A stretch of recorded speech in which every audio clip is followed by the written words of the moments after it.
Something I want to say about this might make some of you sick, but Genghis Khan, when he marched, when he went across the mountains, he had little food, so his men would open up a vein of their donkeys and horses, suck a little blood out of the vein, then close up the vein, and march on. And when they got a little bit thirsty or hungry again, open up another vein of the same vein of one of their horses, suck a little. And this was the way that they sustained themselves during the long, long march over these mountains from Mongolia to the Mediterranean world.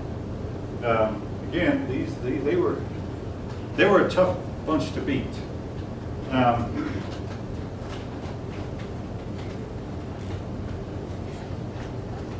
Anyway, the Turks would possibly have destroyed Islam, except they found Islam to their liking and they embraced Islam themselves. It was like they conquered people, converted their conquerors, and they became Islamic themselves. Otherwise, Islam might have come to an end here, and we might never have heard from it again. In fact, it almost did. Well,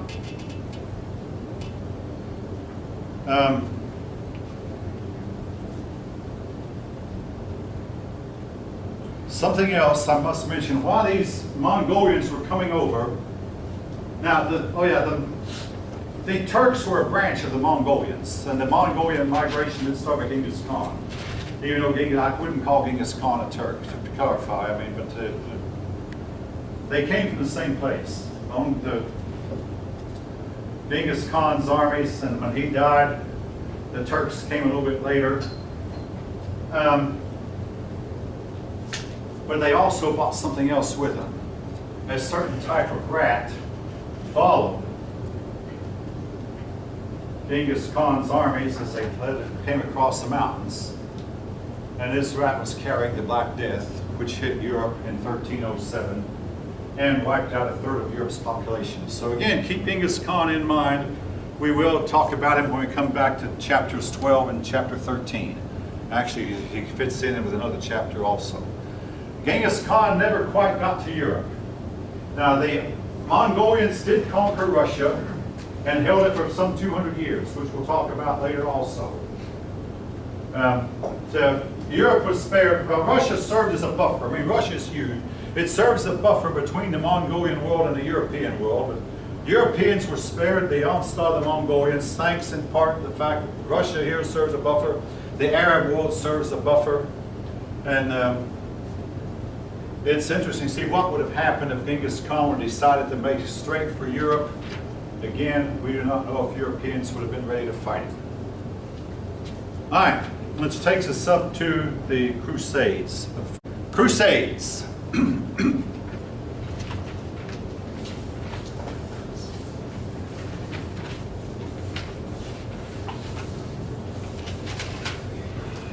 Okay, an overview first of all. The Crusades have been criticized even by a lot of Western historians. Why did Europeans decide to go and invade Muslim territory? And folk, I think I have a really good answer. That answer is they were taking the fight into their field instead of letting them come to it. One of the reasons the South lost the Civil War was almost all the fighting occurred in the South. And all the destruction and plantation burning, all that occurred in the South. And when General Lee drifted north, he did 2 times. He went to Narbonne and lost in Antietam, and went into Gettysburg and lost there. So he couldn't win in Northern Territory. But the idea was, if we take the fight to them rather than wait for them to come to us, so it's no more sinful than just simply taking the ball and, it's our turn to be on offense. But the Crusades have been highly criticized until fairly recently, and I think that now some of us might be starting to begin to understand why Europeans would take up arms and fight the Muslims, because they realized if we don't, they're going to come and they're going to come after us. Now again, you can disagree with that logic if you want. I know someone in my other class this afternoon will probably disagree with it thoroughly. I don't know.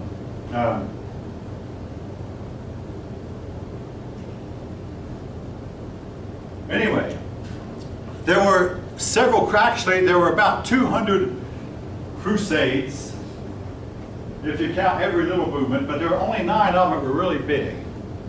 Of the 9 crusades, they're labeled First Crusade, Second Crusade,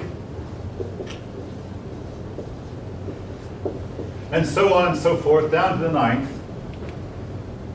Essentially, Europeans decided we're going to take back the Holy Lands that the Muslims have taken from us, and we're going to take them back.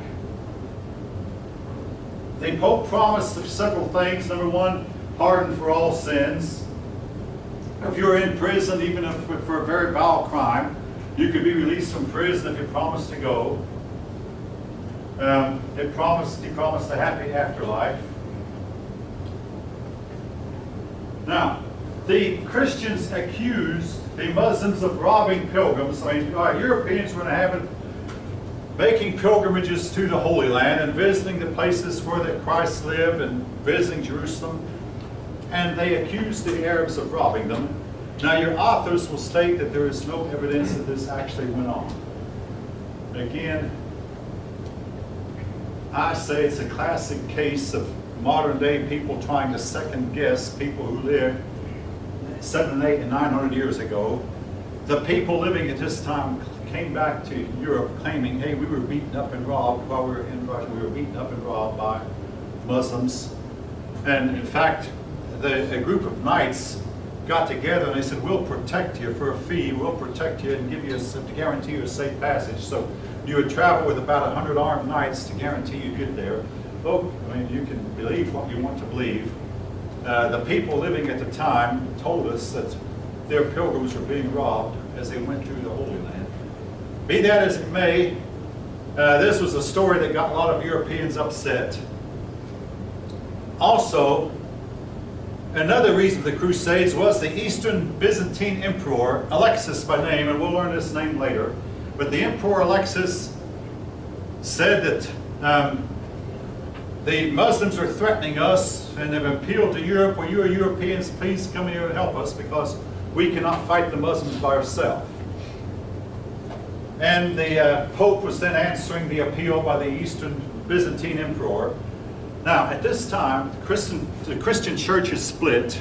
And again, we're going to run into this later. I keep repeating. So, the Eastern church is split into 2 factions, the Eastern Orthodox Church and the Western Roman Catholic Church. The Eastern Orthodox Church was to wind up getting Greek, that's why it's sometimes called the Greek, Greece and Turkey, and eventually Russia, and eventually part of Yugoslavia, what's today Yugoslavia. You know, they made a lot of inroads into this part of Europe.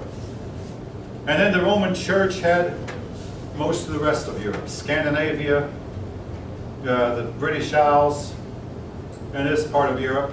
But the 2 sides were antagonistic toward each other, having split, and by the way, they're still split to this day. But anyway, the Eastern Emperor appealed to the West for aid, and the Pope responded, Pope Urban, by ordering a crusade, and a whole bunch of Europe's people got together. The First Crusade caught the Arab world unprepared. And it can be said that the First Crusade was the only crusade that was really a true military success. It actually captured Jerusalem.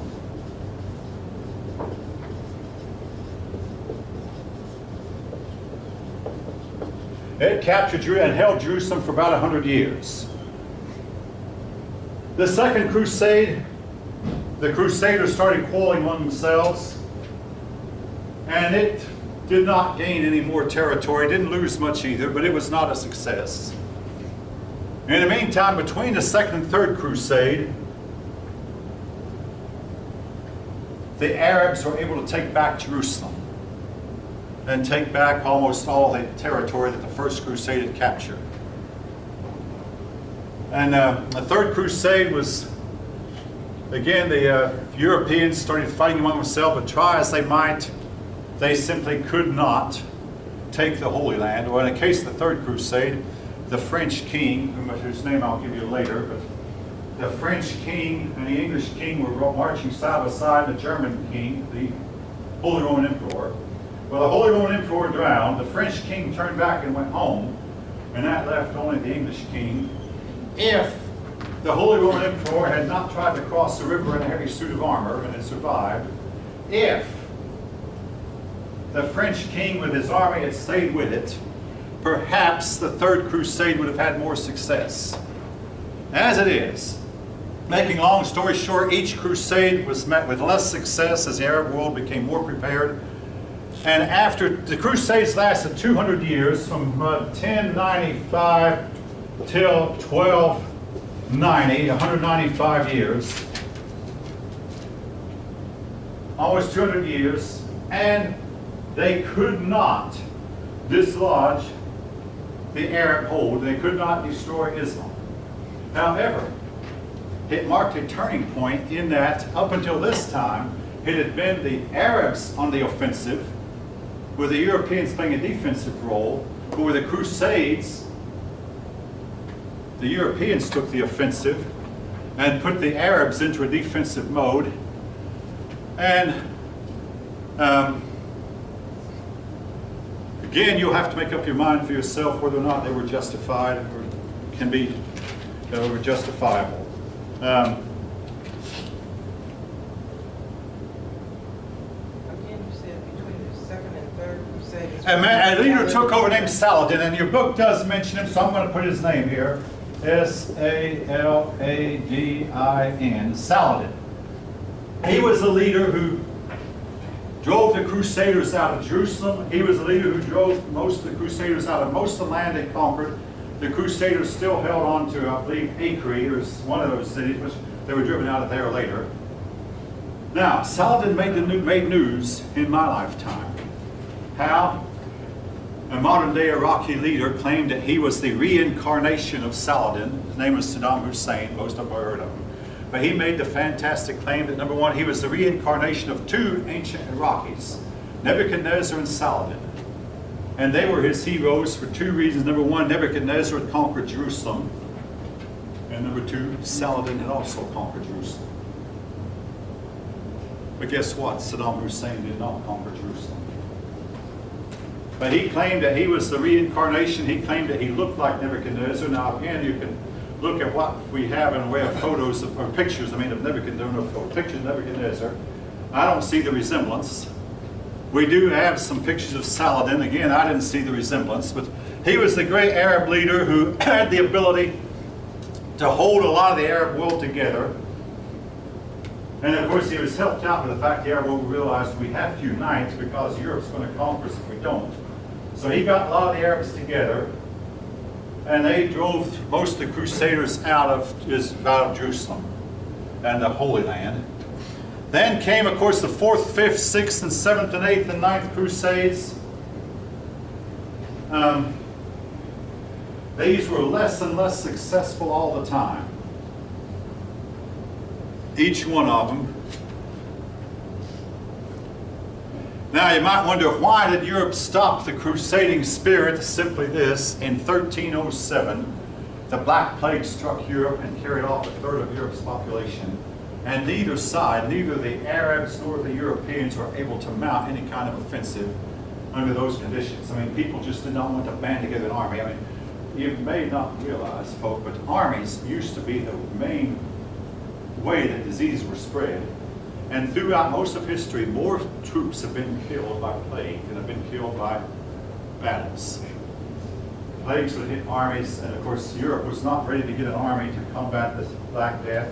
And neither were the Muslims did not want to go into Europe, and Europe did not want to go to Muslim territory. Again, people wanted to stay apart. So the Crusaders stopped in 1290. Now I'm going to fast forward a little bit to modern times. Beginning in the 1500s, Europeans' technology advanced while the Muslim world did not. Europeans developed better cannon, better ships, better means of navigation, better rifles, better use of gunpowder, and to make a long story short, they wound up conquering almost all the Muslim world. They conquered Egypt, Syria, Britain conquered Egypt, Italy conquered Libya. I mean, don't worry about that, you'll study it in second semester world history.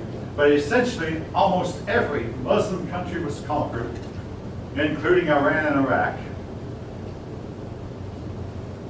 Then oil was discovered in the Middle East and the Muslim world began to reassert itself, but for a time, the Muslim world just remained so far behind Europe that Europe largely ignored them. So in the fight between them, in the short run, the Crusades were a military success for the Muslims. In the long run, Europeans' technological advances put them far out and away ahead of Islam. At least spoke until 2014. Now, in view of what's going on right now in the world, I mean, again, I try to stay with modern times, but what I say right here can be obsolete by the time I get to my car and turn on the radio and find out everything I've said is wrong.